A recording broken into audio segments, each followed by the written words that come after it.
ఈరోజు జిల్లా వ్యాప్తంగా ఒక బీసీ రౌండ్ టేబుల్ సమావేశం పెట్టడం జరిగింది. అందులో అన్ని రాజకీయ పక్షాలు కూడా రావడం జరిగింది. మరి ఈ రాజకీయ పక్షాల్లో వాళ్ళు చెప్పదలుచుకున్నది ఏంటంటే, ఒక పార్టీ సిపిఐ పార్టీ నుంచి లేచి వాళ్ళ మతాల గురించి అటు నరేంద్ర మోడీ గారి దగ్గర నుంచి ఇక్కడ కింద దాకా విమర్శించడం అది కరెక్ట్ కాదు. ఇలా బీసీలకి ఏం జరుగుతుంది అన్యాయము, ఆ బీసీలని మనం ఏ విధంగా మనం డెవలప్ చేసుకోవాలి అనే దాని మీద మాట్లాడకుండా నరేంద్ర మోడీ గారి దగ్గర నుంచి మతాల గారి నుంచి దేవుళ్ళ దగ్గర నుంచి విమర్శించారు ఒక ఆయన. మళ్ళా వైసీపీ తరఫు నుంచి ఒక ఎంపీ గారు వచ్చి వారు చెప్పేది ఏంటి, గతంలో వారి పీరియడ్లోనే నెల్లూరు జిల్లాలో నెల్లూరు టౌన్ లో నడిబొడ్డులో బీసీ భవన్ కి శంకుస్థాపన చేస్తే అది ఆ రోజు నుంచి ఈ రోజు వరకు నోచుకోకుండా అంటే శిథిలం అయిపోయింది. మరలా చెల్లికి పెళ్లి మళ్లీ చేయాలనే సామెతగా ఒకసారి శంకుస్థాపన చేసిన బీసీ భవన్ ని మరలా శిలాపలకాలు పగలగొట్టి గతంలో అచ్చెన్నాయుడు గారు, కొల్లు రవీంద్ర గారు, బీదా రవిచంద్ర గారు, బీదా మస్తారావు గారు వీళ్ళందరూ నాయకులు అందరూ కలిసి కూడా బీసీ భవన్ కి శంకుస్థాపన చేస్తే ఆ బీసీ భవన్ ఈ రోజు కూడా అట్లే శిథిలమైంది. దానికి మరలా వైసీపీ నాయకులు వాళ్ళ గవర్నమెంట్ వచ్చిన తర్వాత మరలా దాన్ని పగలగొట్టి శంకుస్థాపన చేశారు. ఇప్పటికి 4 సంవత్సరాలు అయింది, 10 నెలలు అయితే ఇప్పటికి అది గతి లేకుండా శిథిలం అయిపోయింది. ఇంకొక ఆయన బీజేపీ నుంచి వెళ్ళేసి మీరు ఇప్పుడు చెప్పాలా తెలుగుదేశం గురించి, తెలుగుదేశం అంటున్నారు. మేము చెప్తున్నాం, వైసీపీ పాలన ముందర తెలుగుదేశం పాలనలో 34% ఉన్న రిజర్వేషన్ ని 24% విధించి దాదాపు 1680 పోస్టులు సర్వనాశనం చేసిన దుర్మార్గుడు ఎవరైనా ఉంటే జగన్మోహన్ రెడ్డి మేము తెలియజేస్తున్నాం. రాబోయే రోజుల్లో బీసీల కోసం పోరాటం చేస్తాం, బీసీ ఉన్నతి కోసం మేము పనిచేస్తామని తెలుగుదేశం సిద్ధంగా ఉందని మేము తెలియజేస్తున్నాం.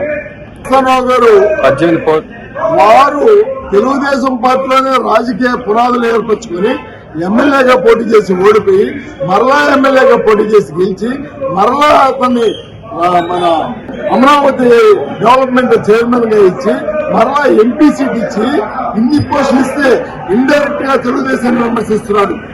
నేను చెప్పేది ఒకటి, చిన్న ఇంటిని ఎవరు మర్చిపోకూడదు.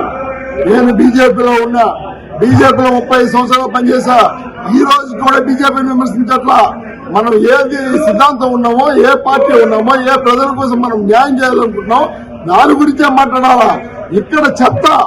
ఇక్కడ చెత్త అయిన అనిల్ కుమార్ యాదవ్ నసరాపేట పోతే బంగారు అయిపోద్దా?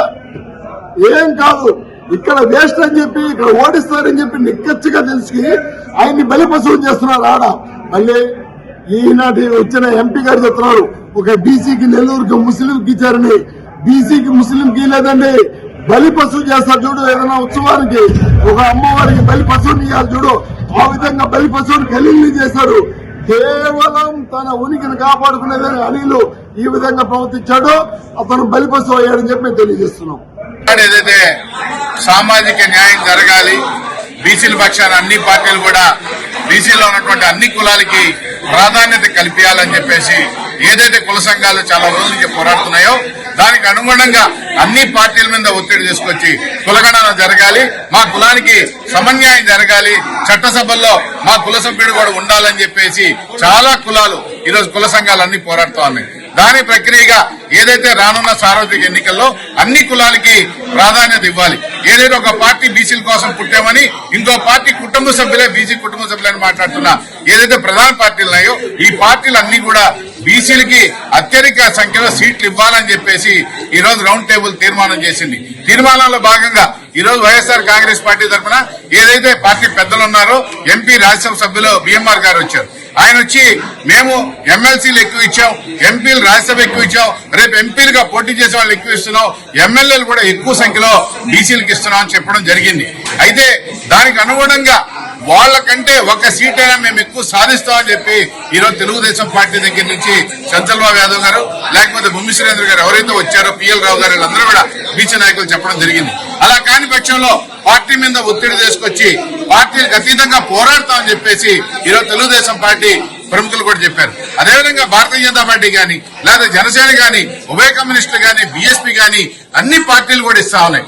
అదేవిధంగా మీరందరూ ఈయన పక్షంలో బీఎస్పీ పార్టీ ఏదైతే ఉందో మేము పూర్తి స్థాయిలో మేము పెట్టిందే వీళ్ళ కోసం మేము ఇస్తామని చెప్పి చెప్తున్నారు. చూడాలి రానున్న కాలంలో ఎటువంటి పరిస్థితుల్లో బడుగు బలహీన వర్గాలు అందరూ కూడా చట్టసభలకి పోతారని చెప్పి చట్టసభల్లో ఉండాలని ఈ రౌండ్ టేబుల్ తీర్మానం చేసుకుంది. కాబట్టి ఎటువంటి పరిస్థితుల్లో చట్టసభల్లో ఎక్కువ సీట్లు సాధించేందుకు వీళ్ళందరూ కూడా పోరాటం చేస్తా అని చెప్పారు. ఆ దిశగా పైన సాగుతుందని చెప్పేసి మేము ఏదో కోరుకుంటున్నాం. చూడాలి రానున్న రోజుల్లో అలా కాని పక్షంలో దీన్ని ఉద్యమంగా తీసుకెళ్లి తీవ్రతరం చేస్తా అని చెప్పేసి పార్టీలకు చెప్పడం జరిగింది. అందరికీ నమస్కారం. ఈరోజు నెల్లూరు పట్టణంలో బీసీ న్యాయ సామాజిక వేదికను ఏర్పాటు చేసి 2024లో జరగబోయే సార్వత్రిక ఎన్నికల్లో ఎమ్మెల్సీలు కానీ ఎంపీలు కానీ బీసీలకి సముచిత స్థానం ఇచ్చేటువంటి పార్టీలకే మా మద్దతు అని చెప్పి ఈరోజు ఈ సభా వేదిక చెప్పడం జరిగింది. నేను కూడా మాట్లాడుతూ వైఎస్ఆర్సీపీ పార్టీ ప్రతినిధిగా మాట్లాడుతూ ఈరోజు ఈ దేశంలో బీసీలకి అగ్రవర్గాల వారు నాయకత్వం వహిస్తున్నా కూడా బీసీకి సామాజిక న్యాయం చేసిన పార్టీ వైఎస్ఆర్సీపీ పార్టీ, మా నాయకుడు జగన్మోహన్ రెడ్డి గారు. అందువల్ల ఈ రోజు భారతదేశంలో ఈ చర్చకు కూడా తావు వచ్చిందంటే ఆ పార్టీలో అవకాశం ఇచ్చారు బీసీలకి. మీ పార్టీలో ఎందుకని నిలదీసేటువంటి అవకాశం వచ్చింది, దాన్ని కలగజేసింది వైఎస్ఆర్సీపీ పార్టీ అనేది నేను ధైర్యంగా చెప్తున్నాను. ఉదాహరణ మీకు చెప్పాను, 9 మంది రాజ్యసభ ఎంపీలు ఉంటే 4.5 సంవత్సరమే మా పార్టీలకి అవకాశం వచ్చి ఎంపీలకు పంపించేదాన్ని. రాజ్యసభలో 4 బీసీలకు ఇచ్చాం. ఆ బీసీలో కూడా అట్టడుగు బీసీ మత్స్యకారులకి, ఇంకా కూడా కురుబులకి, యాదవులకి, ఇంతవరకు యాదవులకి ఈ స్వతంత్రం వచ్చిన తర్వాత ఈ ఉమ్మడి రాష్ట్రాల్లో రాజ్యసభ పంపించినటువంటి ఏ పార్టీ లేదు. బీసీ పార్టీలో అని చెప్పుకున్న తెలుగుదేశం పార్టీ పంపించిందా? ఒక్క యాదవ బీసీ సోదరుని ఎవరినన్నా ఈ 70 సంవత్సరాలు పంపించిందని కూడా అడుగుతున్నాను. కలగజేసేటువంటి పార్టీ వైఎస్ఆర్ ఏకంగా ఇతను కలదు. ఎస్సీలను ఎవరన్నా పంపి, ఎస్సీలు అనర్హులు రాజ్యసభకి, అక్కడంటే రిజర్వేషన్ లేవు కాబట్టి. కానీ ఈరోజు బాబురావు గారిని, ఒక ఎస్సీ సోదరుణ్ణి నిన్ననే నామినేషన్ ఫైల్ చేశారు. కాబట్టి ఈరోజు ఒక బీసీ సామాజిక న్యాయం, దాంట్లో ముఖ్యంగా 57% ఉండేటువంటి బీసీ సోదరులకి అగ్రస్థానం కలగజేయాలా. ప్రతి దాంట్లో అది నామినేటెడ్ పదవులు కానీ, అదేవిధంగా చట్టసభలో పోయేదానికి నామినేట్ చేయడం కానీ అన్నింటిలో కూడా ఈరోజు ఒక తలమానికంగా వైఎస్ఆర్సీపీ పార్టీ ఉందని కూడా ఈ సందర్భంగా తెలియజేసుకుంటూ, ఏకంగా 25 మంది మా జగన్మోహన్ రెడ్డి గారు క్యాబినెట్లో ఉంటే 11 మంది బీసీలకు ఇచ్చారు. ఎస్సీ ఎస్టీ మైనార్టీ దగ్గర 17 మంది. స్పీకర్కి ఈరోజు తమ్మినేని సీతారాం గారికి బీసీ సోదరుడికి ఇచ్చారు. ఎంతో మంది కార్పొరేషన్లు ఈరోజు మేయర్లుగా కానీ 73% ఇచ్చున్నాయి.